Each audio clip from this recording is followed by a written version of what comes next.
De volta com o Brasil Urgente para Campinas e região. E olha, parece notícia repetida, só que não é não, viu? Ano novo, velhos problemas. Campinas já começa 2015 com 10 ônibus depredados na cidade. Dá para você ter uma ideia da proporção? Nós estamos no 5º dia do ano e 10 ônibus já foram atacados, depredados aqui na cidade. A maioria desses ataques aconteceu na Praça da Concórdia, na região do Campo Grande. Fernanda Marion está mais uma vez ao vivo comigo. Ô, Fernanda, num primeiro momento se falaram 8 ônibus, só que agora chegou a informação de pelo menos mais 2. Se fossem só os ônibus, já seria um problema por si só que parece que teve vítima, não é isso? Exatamente, Felipe. No sábado à noite, um ônibus da linha 413 do Jardim São José passava ali pela rodovia Santos Dumont quando foi apedrejado. 2 passageiros foram atingidos por estilhaços, tiveram ferimentos leves e o próprio motorista do ônibus socorreu esses passageiros para o Hospital Municipal Mário Gatti. O ônibus, claro, teve vidros quebrados. Mas no domingo, Felipe, mais casos de depredação em ônibus. Em um intervalo de meia hora, ônibus das linhas 212 do terminal Itajaí e 205 do terminal Campo Grande e do terminal Ouro Verde também foram atingidos por pedras na Avenida John Boy Dunlop. Um outro ônibus também da linha do terminal Itajaí, da linha 213, também foi apedrejado nessa avenida, mas na altura da fábrica da Pirelli. E Felipe, são 10, como você disse, são 10 casos de ônibus depredados em 5 dias. Ano passado, a gente teve 120 casos, um aumento de 400% com relação a 2013. Se continuar nesse ritmo, é fácil que a gente vai bater o recorde de novo de ônibus depredados, viu? Ah, mas não tenha dúvida, né? Se seguir nessa proporção em 5 dias, 10 ônibus depredados, daqui a pouco a gente vai chegar até 1.000 ônibus atacados aqui em Campinas até o final do ano. E é um prejuízo que não é só para as empresas de ônibus, um prejuízo que já chega a R$20 mil, salvo engano, né, para as empresas do transporte coletivo. Vai ter um ônibus da VB1 que foi atacado na Avenida Rui Rodrigues, também teve outro ônibus depredado na região do Campo Belo. Tudo isso nesse final de semana, aí os ônibus da Itajaí, o prejuízo que vem também para nós, que usamos o transporte público, porque é um custo de manutenção que não estava previsto na tabela, que não estava previsto no orçamento e que vai desembocar, sabe aonde? No aumento da tarifa. Se bobear, o aumento da tarifa já deve estar chegando, ou vai chegar daqui a alguns meses. E com certeza essa conta, isso falando de 2014, evidentemente, né, que teve aí um aumento de 400%, vai sobrar nesse aumento da tarifa. E depois não adianta querer fazer protesto para tentar abaixar a tarifa, sendo que as depredações continuam. É claro, o transporte coletivo de Campinas não é uma maravilha, está longe, bem longe de ser uma maravilha. Só que com pessoas cada vez mais vandalizando os veículos, destruindo os ônibus, é que a situação não vai melhorar mesmo. Vai piorar cada vez mais. Daqui a pouco as empresas vão colocar ônibus mais velhos para rodar, daqui a pouco vai tirar ônibus de linha onde acontecem esses problemas. E vai sobrar para quem? Para quem ataca? Não necessariamente. Vai sobrar para quem precisa do transporte, para quem precisa pegar o ônibus todos os dias para ir trabalhar. É um problema que, assim, toda semana a gente sempre fala isso. Toda semana a gente vem aqui no Brasil Urgente para falar, toda segunda-feira especificamente, a gente faz até o bolão, né, infelizmente, de quantos ônibus foram atacados do transporte coletivo no fim de semana que passou. E parece que esse número vai aumentar cada vez mais. É o que está parecendo. Então tem que ter um pouquinho de consciência e lembrar que atacar um ônibus, você não prejudica apenas a empresa de transporte coletivo, você prejudica o seu familiar e até mesmo você que acaba pegando o ônibus. É isso que precisa ter em mente quando se vai fazer uma ação dessa. Aí depois não diga que eu não avisei, né? O reajuste da tarifa vai vir aí, com certeza vai subir em 2015. E sabe-se quanto vai, né? R$3,30 já é o valor hoje cobrado. E aí com esse valor dos prejuízos, R$10 milhões de prejuízo para as empresas em 2014, essa conta fatalmente vai vir para a gente. E olha, quem precisa utilizar o transporte público em Sumaré teve que desembolsar 40 centavos a mais e ainda tem que desembolsar 40 centavos a mais.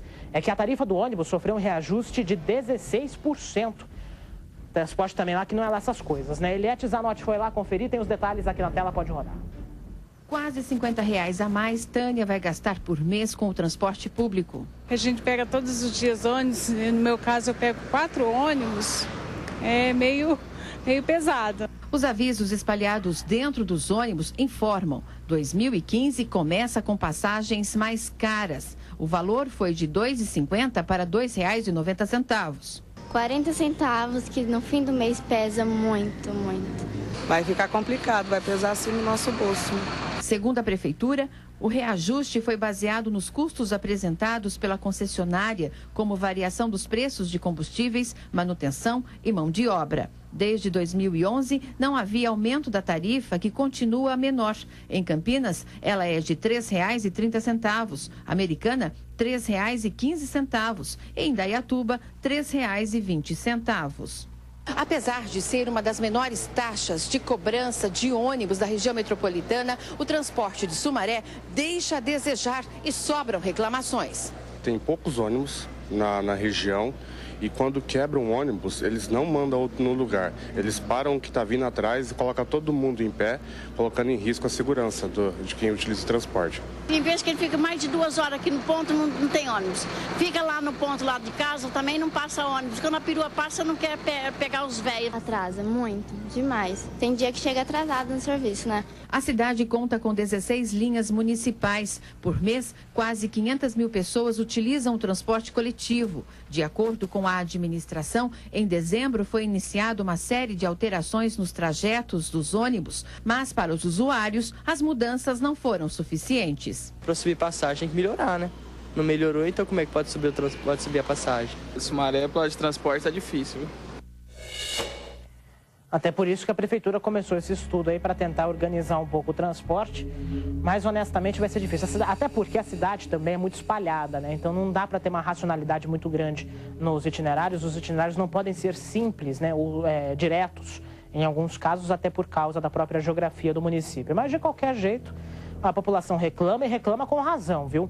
Apesar dos ônibus serem relativamente novos, como a gente pode perceber na imagem, o ônibus da Aviação Ouro Verde, a frequência deixa a desejar, até por causa do tamanho das linhas, né? E a qualidade aí também da frota, que poderia ser melhor, vamos combinar, né? Poderia ser bem melhor. Então fica aí a reclamação, portanto, dos moradores de Sumaré. A posição da prefeitura é justamente essa, que já começou um estudo, inclusive já até mudou algumas linhas para poder tentar melhorar o atendimento, aumentar a quantidade de ônibus, aumentar a quantidade de horários para que a população não passe tanto tempo assim esperando. E essa rodoviária também já está precisando de uma reforma, né? Vamos combinar. Olha, pode vir aqui para mim. Vamos falar daquele caso agora absurdo em Mogi Guaçu. Um jovem de 22 anos morreu depois de ser atingido por 3 tiros. Você sabe por que ele morreu? Por causa de uma discussão envolvendo uma pipa.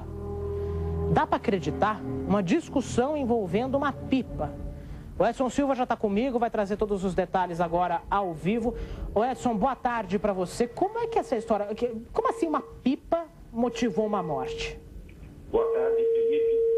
Esse caso, ele continua em investigação lá em Mogi Guaçu, já que o autor do crime ainda, o suspeito desse crime ainda não se apresentou, né?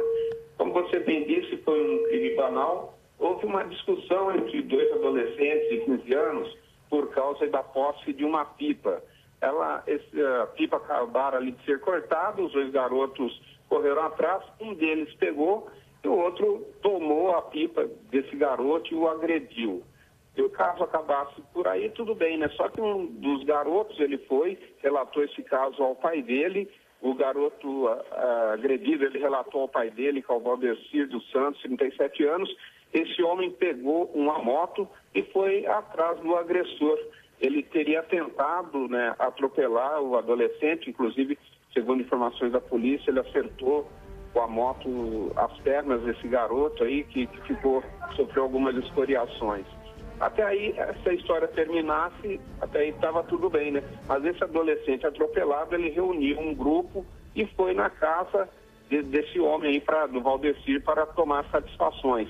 E, ao ver esse grupo, o Valdecir sacou de um revólver calibre 22 e atirou aí pelo menos 3 vezes. E um dos disparos acertou o peito aí do autônomo Guilherme Augusto Barbosa, 22 anos, ele que era amigo ali do adolescente que foi lá tomar satisfações.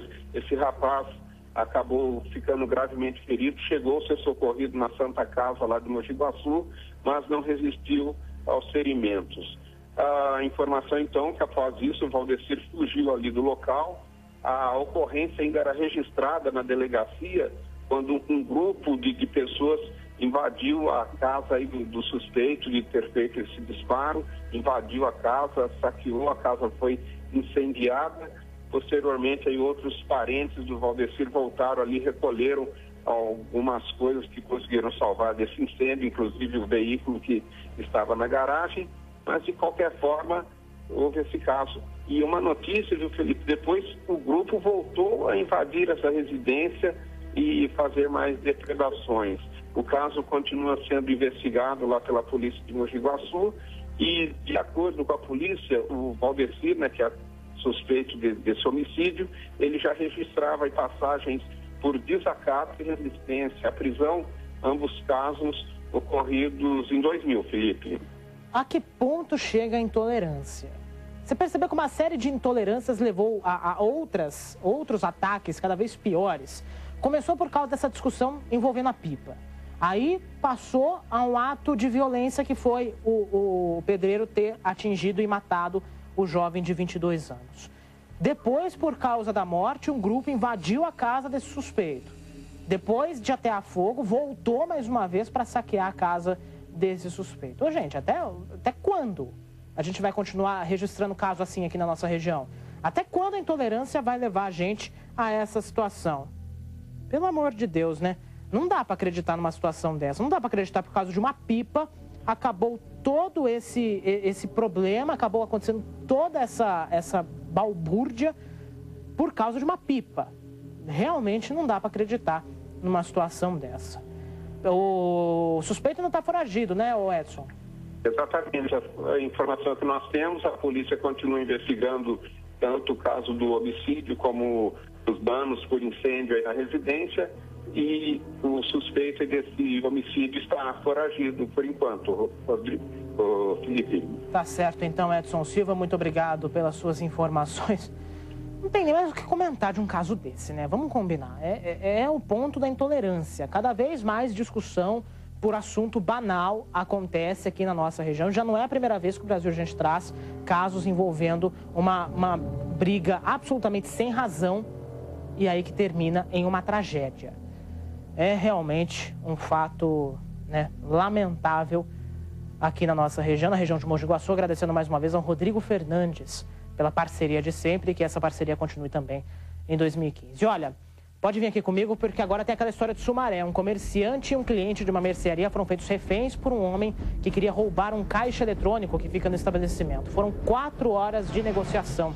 Ele acabou se rendendo. Só que o detalhe dessa história toda é que, apesar de ter sido vítima diversas vezes, esse comerciante não vai tirar os caixas eletrônicos, não. Inclusive,